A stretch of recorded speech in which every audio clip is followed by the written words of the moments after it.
Hello, this is Pick, and welcome back to my developer commentary for Integration by Parts DX presented by FTB. Getting around is getting to be quite tiresome. The best way to fix that? Making a waystone. First though, to make a waystone I'll need a celestial gateway. Both serve a similar function, they allow travel between each other. However, celestial gateways are visible by everyone that has one, so if you don't want people visiting your base, the waystone is a good alternative as they have to click on it to access it. Waystones also connect to waystones already in the world, so that might be appealing. I know I've found a fair number of them in my travels. A dank upgrade is in order right now. I plan on acquiring large sums of building material, so having more types of items in the dank is essential. Using a dock, I can empty and refill it with the items it had. I don't recall the exact capacity of the Dank 3, but it's insanely high compared to the Dank 2's already large capacity of 1024 items per slot. 27 item slots is what I'm really after though, it's really good. To do the building, I made a conversion wand which will allow me to exchange blocks with other blocks in my inventory. There are other mods that have options that do this, but if I want to use the building wand to build and I don't like the material I used, I can always try a different one. You can also build into cave sides and stuff if you want to change the material there. One build later and it's time to make a distillation tower. This separates fluids into individual components, usually used for oil, but in this case I'm going to be using it for magical mixture. This is the start of automation for redstone and glowstone. Magical mixture is produced when a witch is melted in a smeltery. The witches heal on their own because they have healing potions, but they also have fire resistance, which means they don't get damaged too frequently. To summon one, I'm going to use the summoning mechanic from before, this time with redstone and glowstone blocks, so they're really easy to get. I can then use a name tag on the witches to make sure they don't despawn, and once it runs, it'll keep producing magical mixture by itself. I just need to refill the lava every now and then. I'm only using the ender tank temporarily. I'm going to use it for a liquid starlight in a later step. The distilled products then get sent down to a fluid router which separates each of the components into separate tanks. So, to recap, the magical mixture is produced when the witches are melted in the smeltery, and all that takes is lava because the witches heal themselves. Then, in the distillation tower, the magical mixture gets converted into energized glowstone, destabilized redstone, molten glass, and with a byproduct of sugar and gunpowder. I haven't set up a collection for that yet, but I'll take care of that in a second. Then, the resulting fluids go down into each of these storage tanks, and each of those gets sent to a different location. Now, the redstone is going into a containment chalice, and so is the glowstone, and they're also going to get another chalice with liquid starlight, and that interacts with the liquid redstone and glowstone to produce redstone dust and glowstone dust at a % chance. It's not a guarantee.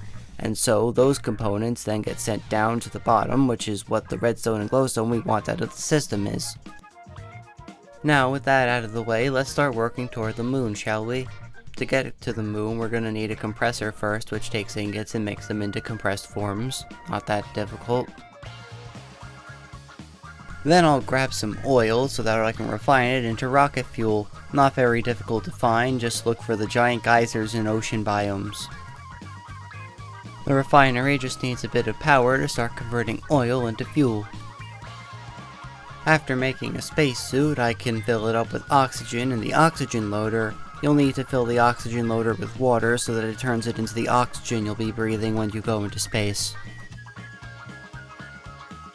Time to combine all the rocket components in the NASA workbench. I didn't show the whole process because it's a fair amount of crafting and not a lot of setup that's interesting. What should go with you into space? First, of course, the spacesuit. Make sure you fill it with air. Second is a way to get back. You could just take more launch pads and a fuel loader with you, but you could also set up a waystone, which is what I'm going to be doing. It's much easier and it allows for fast two-way travel. You can also just use /home, but that's only a one-way trip, so I wouldn't recommend that.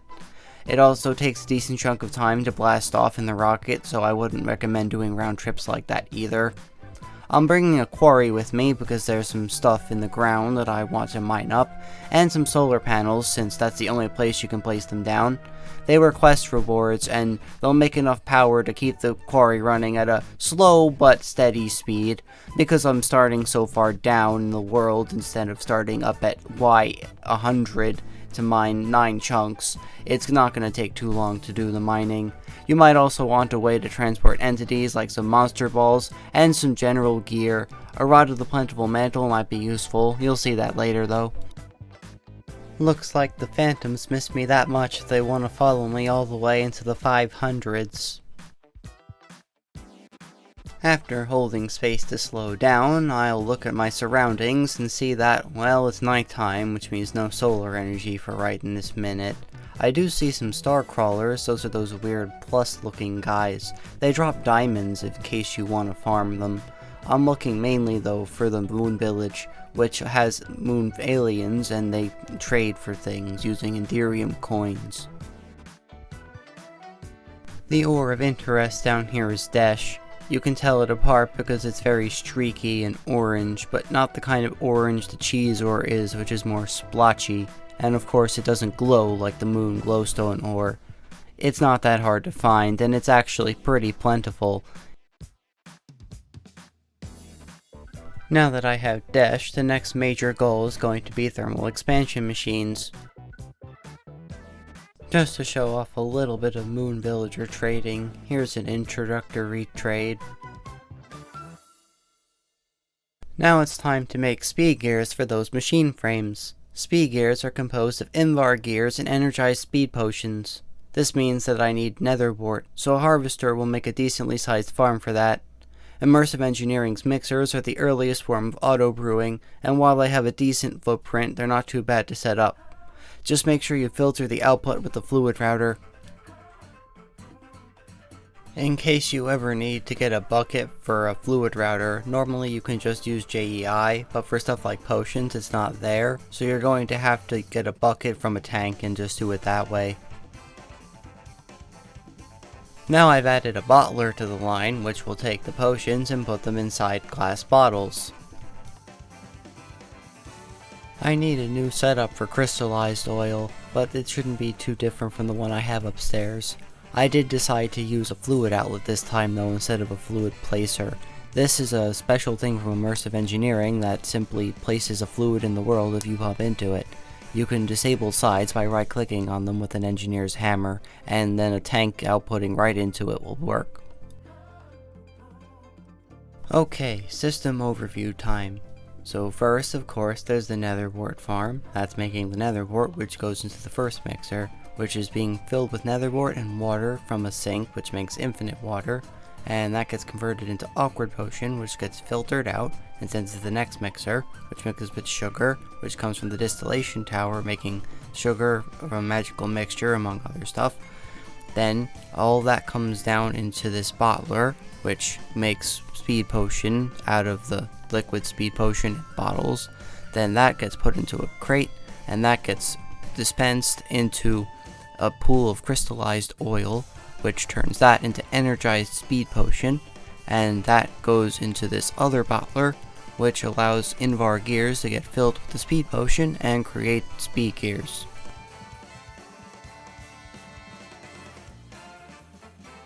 Now with some Desh, hardened glass, and speed gears, I can make a machine frame which opens up all the thermal expansion machines.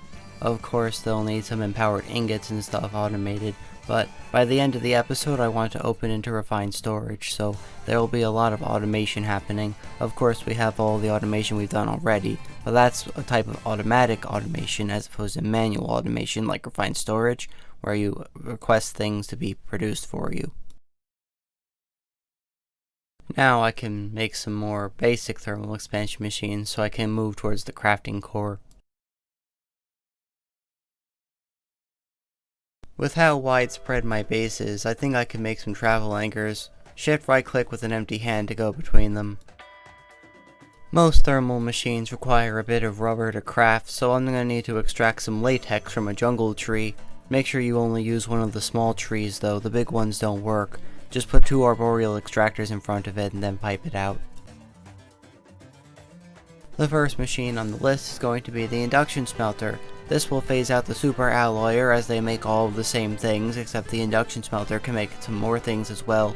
You can upgrade it using integral components or augments. Of course, you'll get a couple of those in the quest book, but you want to make sure you have enough energy to run it. Of course, the main benefit of these thermal machines is that they're single blocks, which means you don't have to deal with the incredibly large space of the immersive engineering machines or the separate power system of industrial contraptions.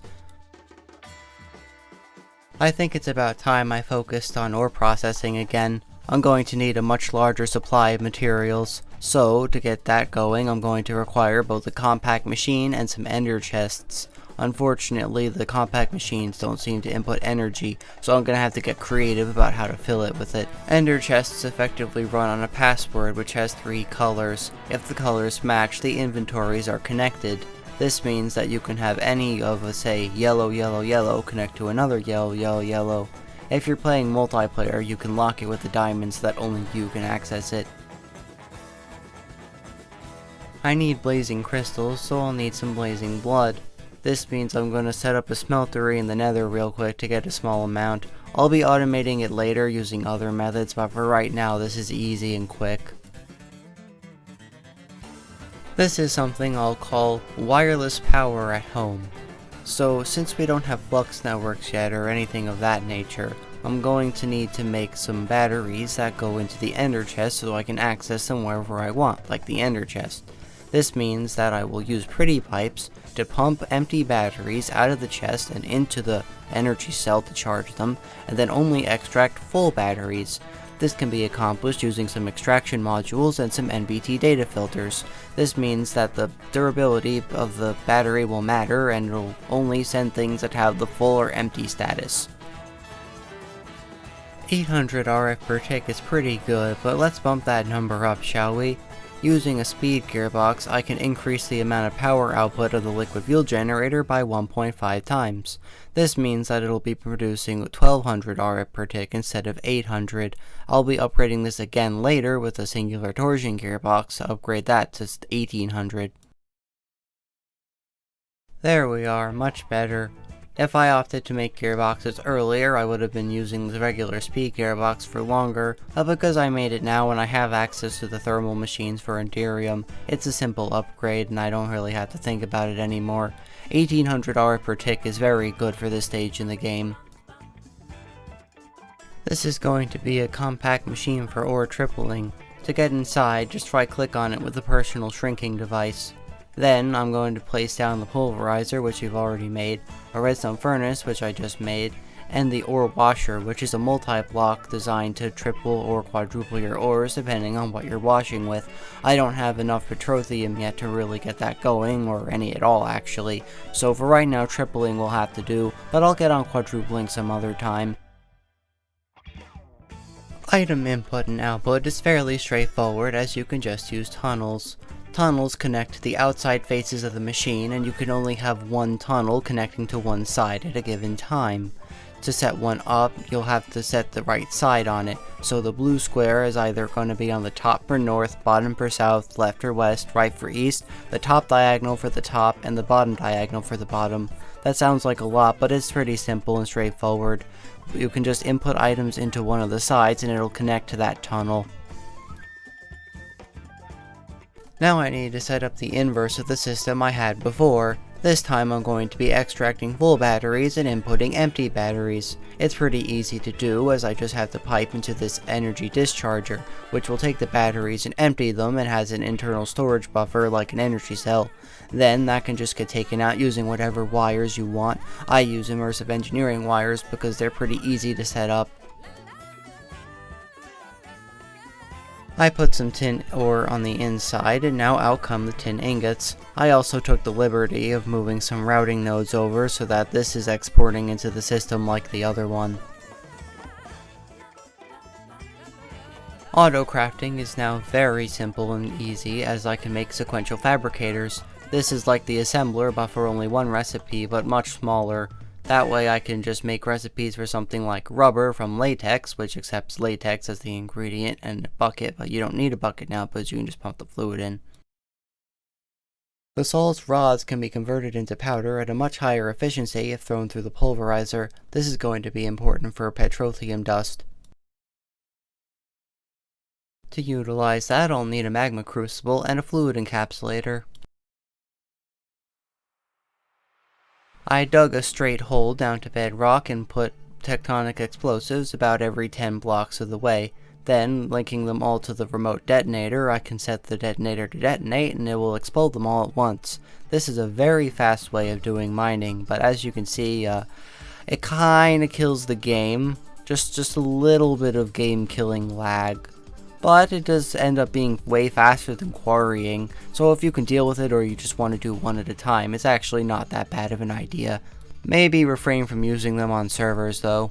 You know what they say though, results are results, and this did a pretty large area.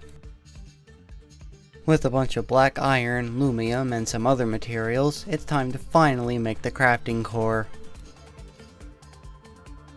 The crafting core itself takes power directly, 500 R per tick, which is quite a lot, but because you're not always crafting, that machine balances itself out. What's even better about it though than just using power is that it also can be automated using pipes and hoppers and such. This means that if set up properly, you don't have to do any of that clicking using item users. That was a very big pain to set up, so just being able to use pipes makes that a lot cleaner. Just make sure you filter the output properly, and that's about all you need to get going. Now to go to Mars. There are two things in particular I'm looking for here. The first is silicon ore, which is similar to Dash but a little rarer, and the other is harvesting Mars's air for carbon dioxide. This is going to be good for processing gems and dusts, as it greatly increases the yield. Right-clicking on any block on Mars gives you a bottle of Mars air. This means that we'll be able to compress that into carbon dioxide like I just said. Since there are so few ores on Mars relative to even the Moon, the Rod of the Plentiful Mantle is absolutely fantastic here for locating silicon. Just make sure you know what color it's going to be. Compressing the Mars air gives me carbon dioxide, which I can then put in the mixer with water to get carbonic acid. By throwing ore in carbonic acid, I can get 4 clumps from it, for just gems and dusts though. If I put those clumps in the alchemy table, it will give me shards, and then those can get grinded down into diamonds in this case. The total processing is 16 times per ore, which is extremely high compared to fortune. Now I just need a sawmill and with it some processor binding.